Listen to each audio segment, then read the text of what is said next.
Have we made a mistake investing in silver? Hey guys, Louie here, and welcome to the weekend. Let's explore whether we have made a mistake now that the bloom has come off the rose a little bit. Whether you're investing in just straight silver bars, eagles, constitutional, collectibles, or numismatics. Let's talk a little bit about that.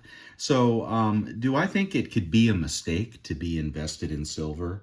Well, it's possible that depending on your personality and your goals, that maybe gold is a better choice. Now, I do think that you really have to have silver or gold in your portfolio to protect you against what is going to happen with the dollar.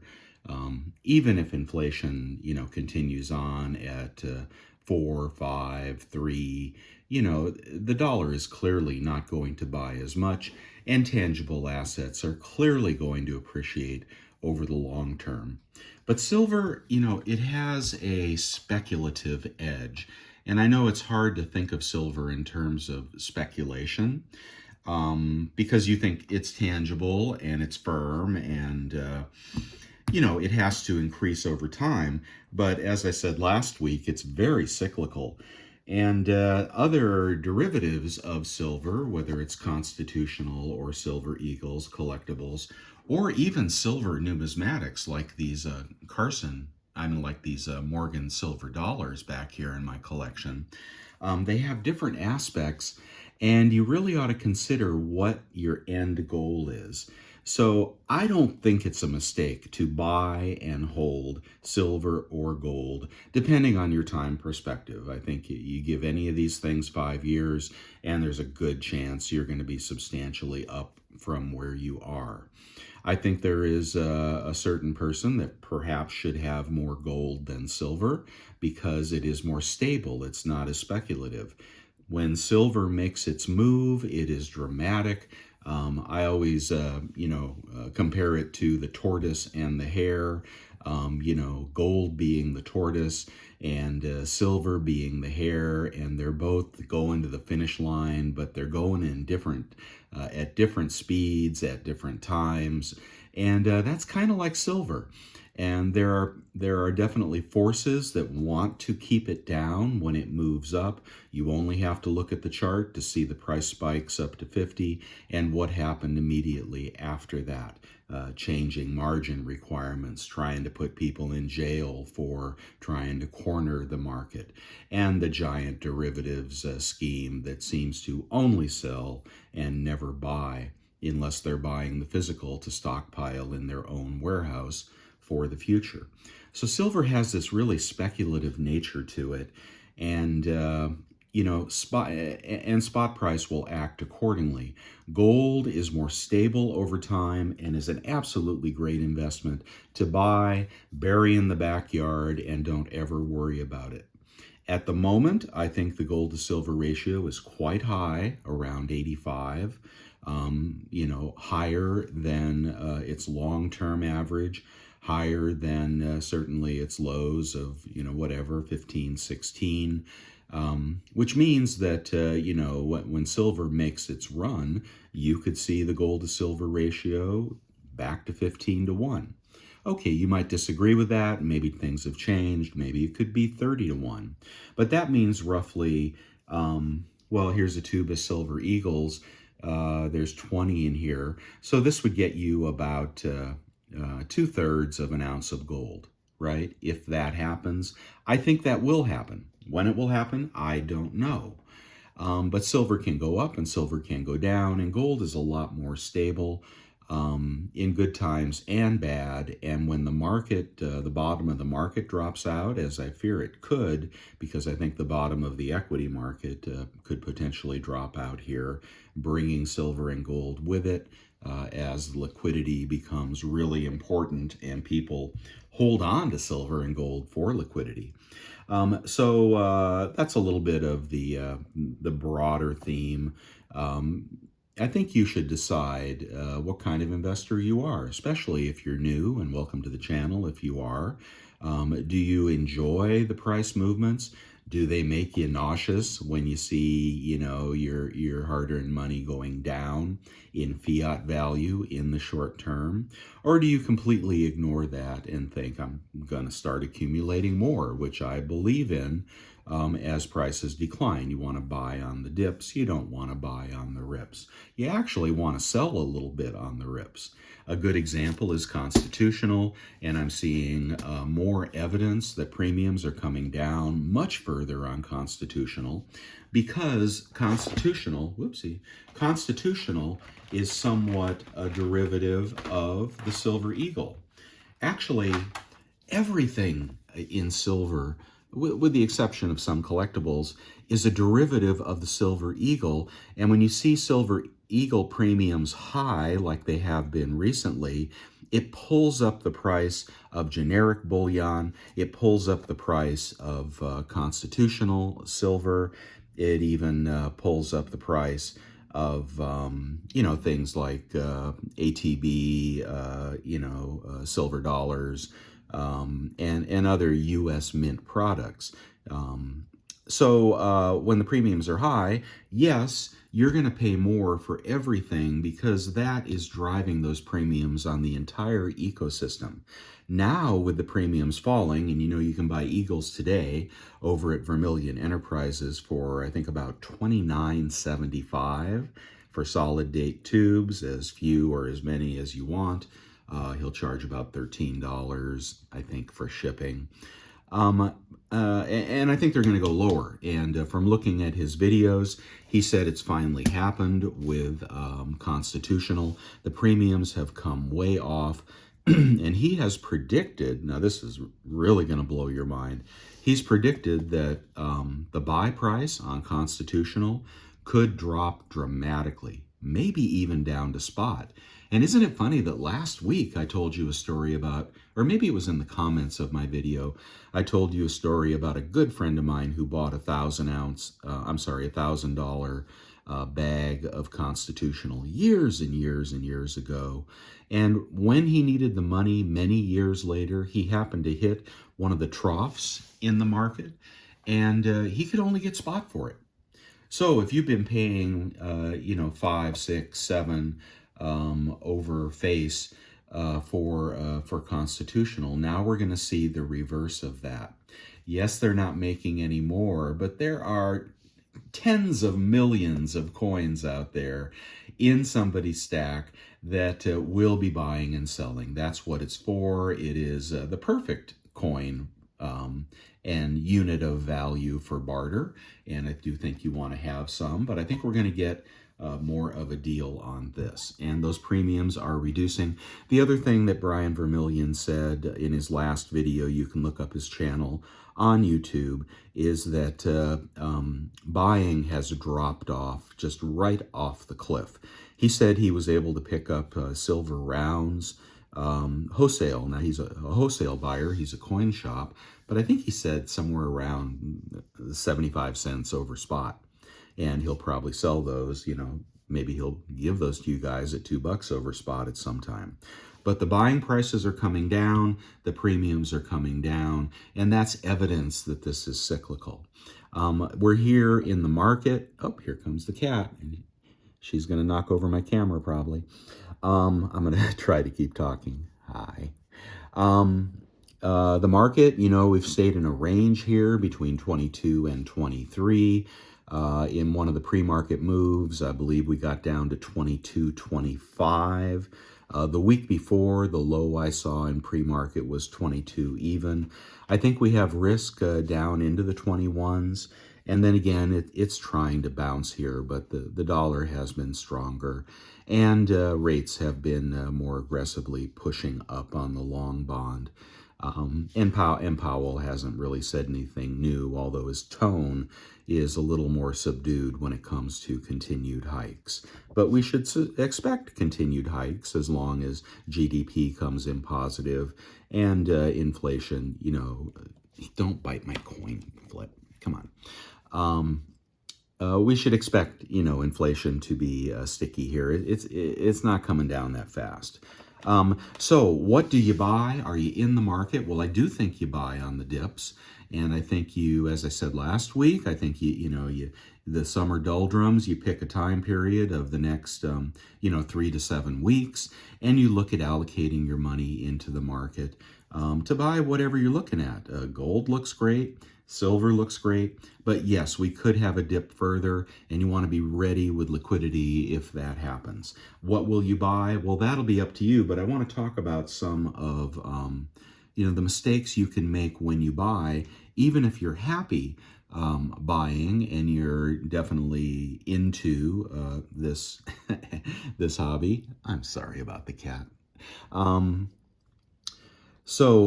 yeah, mistakes that you can make. Once you've decided to get in, you have to watch the spot price and you have to watch the cyclical nature of spot price. Then you have to watch premiums and don't buy. Could be the right thing at the wrong time, right? Your dad told you buy silver eagles, always buy silver eagles.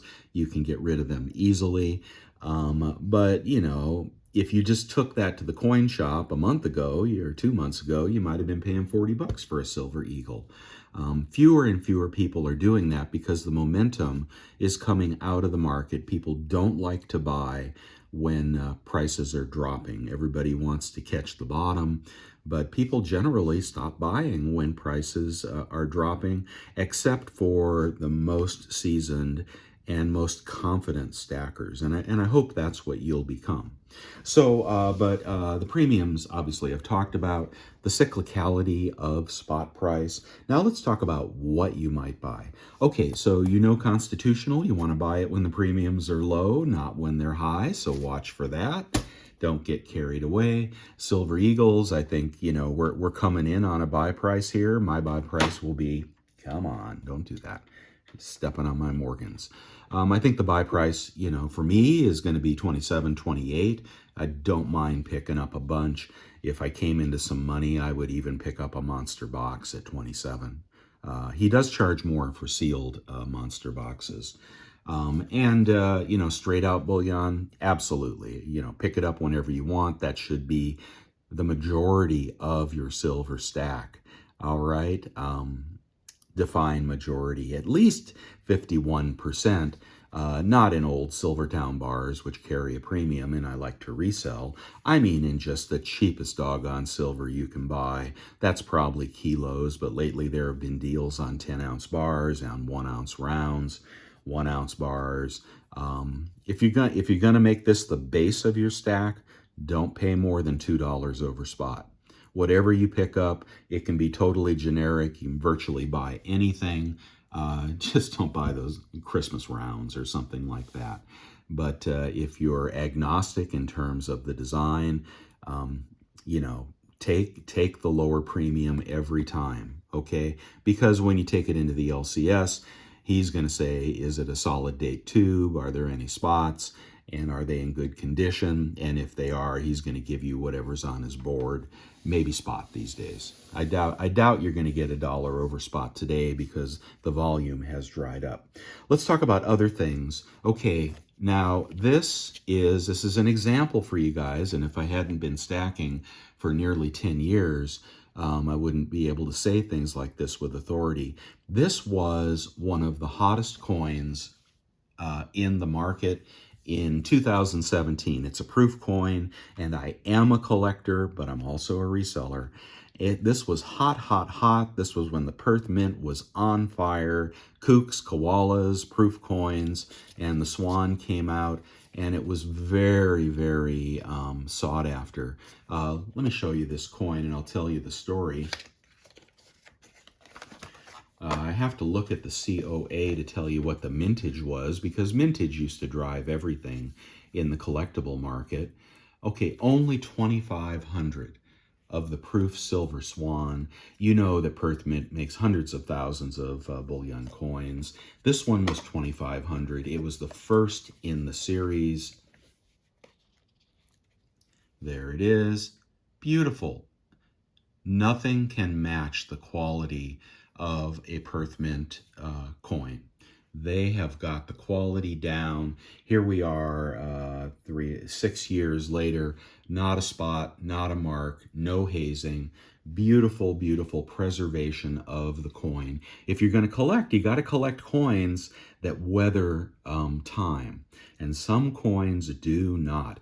Anything from the British Royal Mint in terms of a collectible, if you're going to hold that for more than 3 months, beware. All right. So this coin, which happens to be number 84, it was the one I kept. I probably sold a half dozen of these. I'm going off memory here, but they were easily in the 200s. 250. The purchase price was maybe $79, $89. I sold a bunch, probably in the 200s. I kept number 84 because it was the lowest number I had. Highly, highly desirable collectible. Nothing wrong with collecting Perth Mint coins. You know what it's selling for today?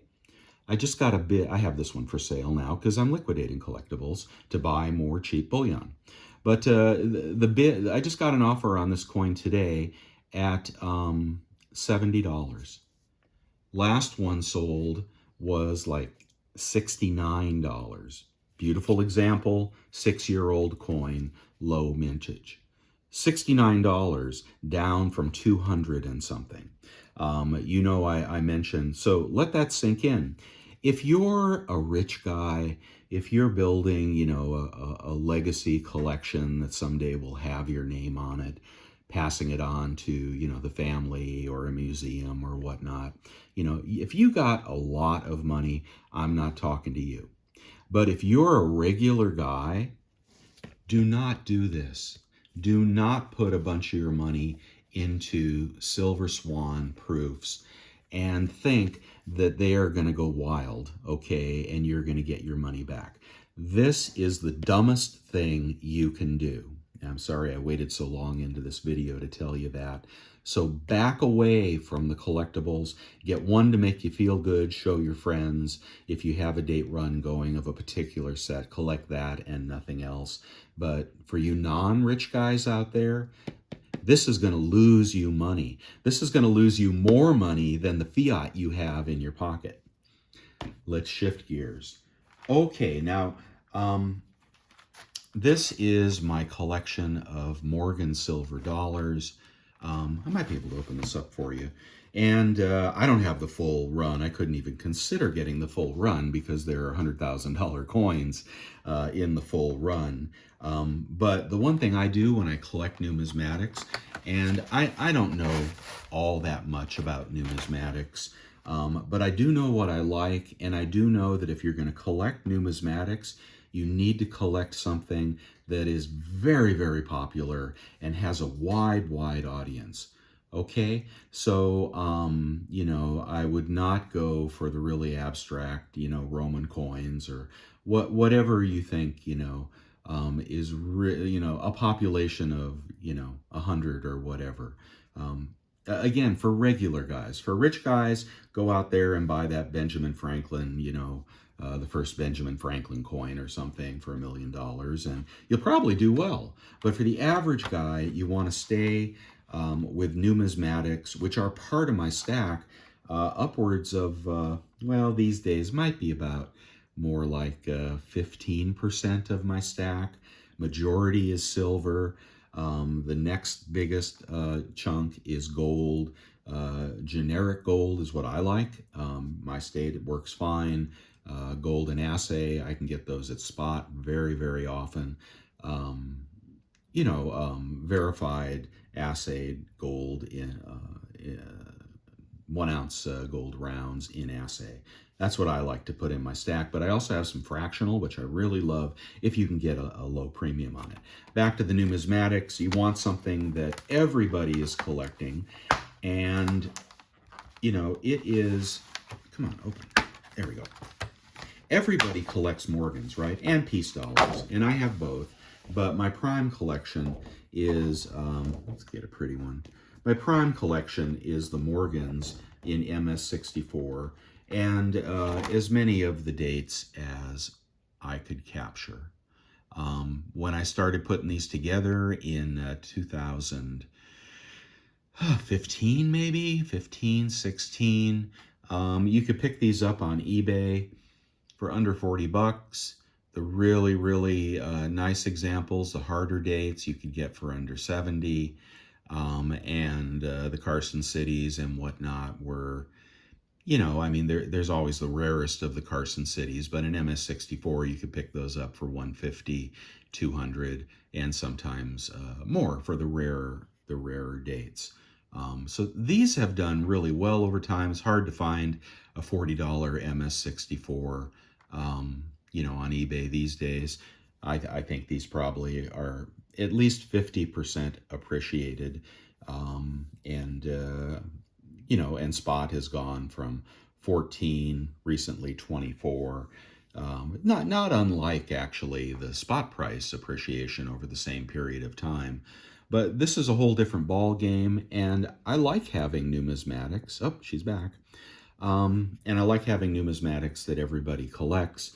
I am considering liquidating these. She wants to bite on this flip here. You got to go. You got to go. You got to go without knocking over the camera. Goodbye. Sorry. Where was I? Okay, so numismatics, get something that everybody is collecting, and don't get the low grades. If you're getting the low grades, if you're getting the cull, anything below, well, personally, I don't think it's worth collecting anything below 64. But that's just me. I learned a long time ago in a collection that we got from we got it from my wife's grandfather. And it was a beautiful collection of old coins. I forget if they were pennies or dimes or no, it was something. They were 100-year-old coins. I forget what they were. And we brought it to a coin shop, and he said, you don't have much here, even though these are all, he had the full date run of, or pretty near full date run of whatever it was. Even though he had taken a lifetime to collect that date run, and they were desirable coins, the quality was not good. So if you're going to invest in numismatics, make sure you get the best quality you can afford.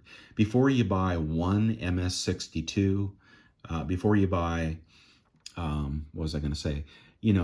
Buy the best you can afford. Before you buy 3 MS-62s of a Morgan silver dollar, I'd rather see you buy one MS-65, because that is truly rare. Even in a common coin, an MS-65 is pretty darn rare. Get them slabbed. There are cheats and thieves on eBay that you can't believe in the numismatic area. If you're buying raw coins off of eBay, you're making a mistake. You got to get them slabbed off of eBay, because the raw coins are going to cheat you every time. All the thieves are in the raw numismatic market. You actually think there's a raw Morgan out there that's, a real find that hasn't been graded yet, that somebody decided to leave raw. No, what you've got is a flawed coin, probably with really good lighting, and so close to the mark in terms of whether it's a ripoff or not that you probably won't complain because he fooled you. Or maybe you'll complain and try to return it and find out, he's in China by now. I don't know. But so stick with the slabbed coins. But, the slabbing process has become uber expensive. So, if you're going to slab some coins, they better be darn good ones. This one's got a little dot down there. A little black dot. I'm not sure what causes those little black dots. But still, it got an MS-64. The original luster, that's what will be missing on raw coins when you buy them on eBay. Believe me, I've done it. And when I was really new, I bought some raw Carson Cities because, I had money to invest. And every one of them was clean, because I ultimately had them graded to determine if they truly were cleaned, or kind of cleaned, or sort of whizzed, or maybe I was crazy, my eyes were bad. Every one of them was cleaned. I mean, probably $2,000 worth of Carson Cities. And I didn't grade them till years later when I got smarter. Get the slabs, and buy the coin in the slab. Don't just buy a slab with a big ugly coin in it. Some people like the toned Morgans. That's been a super hot market. But there's nothing wrong with putting some money in numismatics. It is diversity. Diversity. I think I was the first person on YouTube to say diversify your stack. And back then, numismatics, bullion, collector coins, and numismatics, and gold. And I believed in that. I wish I had gone a little lighter on the collectibles, but I sold a lot of them as well. So that's a mixed bag. So maybe diversity today is silver, gold, and numismatics, because they will go in different cycles. When spot is dropping, the price of numismatics might drop a little, but the bottom will not fall out of numismatics. I'm thinking heavily about liquidating, because I'm close to retirement. I'm thinking heavily about it because I don't know what the future of this hobby is. There is a future in tangible precious metals, spot price, melted silver. Oh my gosh, that's just brimming. There is a future, in silver that is close to spot price, and could be melted into 1,000-ounce bars if it had to be, if it came to that. So guaranteed, if you keep the premium lower, you can buy anything you want. But numismatics, I'm really worried that the younger generation is not going to pick up this hobby. And I was a stamp collector. At one time, when I was really young, I had a stamp collection that would just blow your socks off. Stamps are virtually worthless today. Okay, I had some comic books as well. Still have some comic books, not the good kind. Who thought that necessarily. Who knew for sure who the winner was going to be in comic books? But here we have movies, and pretty much the only movies they make anymore are superhero movies that are formulaic and all based on comic books. And I'm sure those comic books are doing well. I remember thinking about investing in the Walking Dead series when it first came out, and I didn't, but I wish I had.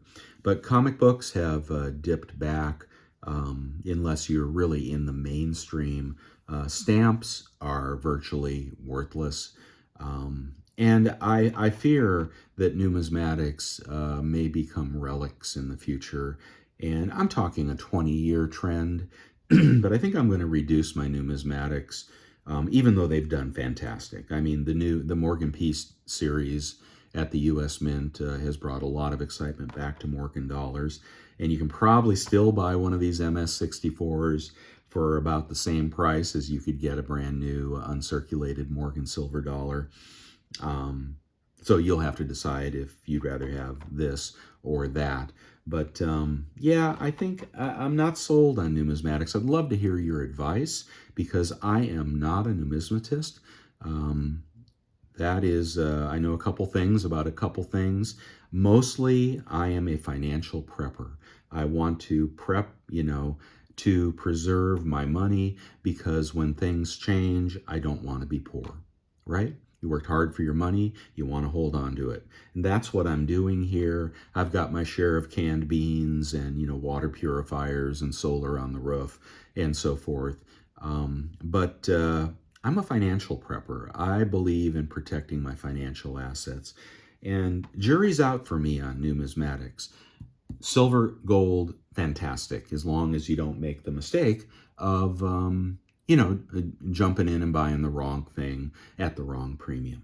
All right, I've gone on long enough. I think that's all I'm going to say on the issue of mistakes. The market, who knows? I think we're going to open, the stock market is going to see some weakness. but I've been saying that for days and days, so I've lost all credibility when it comes to the stock market. We'll just have to see if I'm vindicated someday. I don't see how it keeps going up.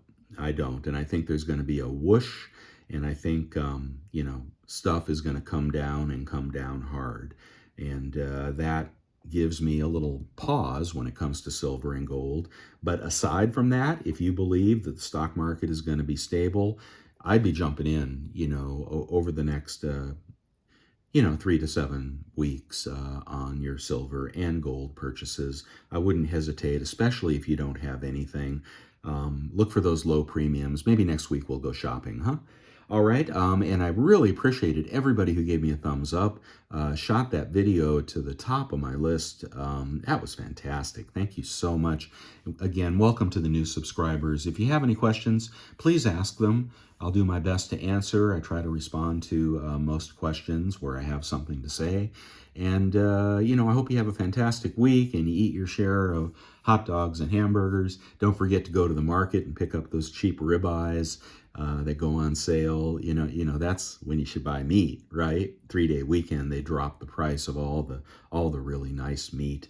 That's when I load the freezer, until the next holiday. But yeah, take a look at the market. Don't think that there is giant demand for silver and gold right now. Talk to your LCS. If he's an honest person, he'll probably tell you that, like one LCS told Brian, he went an entire day, only one person came in to buy silver or gold. Only one in an LCS. And that's why Brian has said the bottom is falling out and premiums are going to continue to drop. I love that. That's fantastic. I got a big stack and it's worth less today than it was 2 weeks ago. Remember I said 24 is a good price for silver? Now you know, right? 24 was a good price.